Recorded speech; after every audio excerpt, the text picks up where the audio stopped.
World Super Tennis sure is a tennis game. Okay, I'm done. Okay, I guess I can come up with a few more things to say about World Super Tennis. Though the sports games that just do what they say on the box are some of the hardest to talk about. World Super Tennis is a bit of a non-entity on the Japanese side of the web. It's one of those titles that just shows up on lists of Famicom games, and there's nothing else about it. They did license the two biggest names in tennis at the time, Ivan Lendl and Chris Evert, though Evert had retired shortly before the game was released. You can choose to play as one of the two tennis pros, or as a generic boy or girl. If you choose the generic characters, you can assign them some stats. One weird thing about the stats is that not all the stats are equivalent. You're given 20 points to divide up among the 8 abilities, but most of the abilities require at least 2 points to increase. Some require 3, and the luck stat requires 5. I'm not breaking down the stats because, honestly, I really couldn't tell the difference with them. They max out at 10 points, though, so it might have been that I just couldn't put enough into things.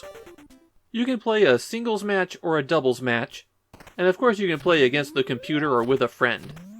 If you're familiar with the international versions of this game, you may be asking where 4-player mode is. Well, that is not in World Super Tennis. Although adapters to hook up additional controllers were available, they just weren't used for this game.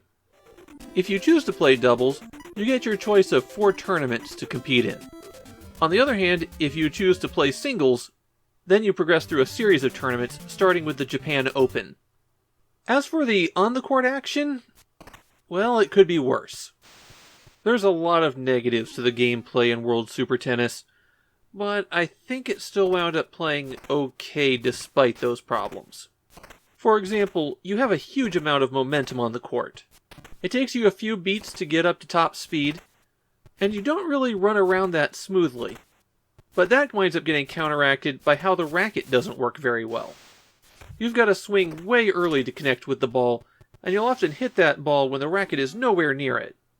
This is really evident on the serves, where you have to start your swing right after the ball starts to come down. Basically, you can't really get to the ball in time, but that's okay because you'll hit it anyways. The A button is a smash, the B button is a lob, and you have some control over how you hit it based on what direction you're pressing when you hit those buttons.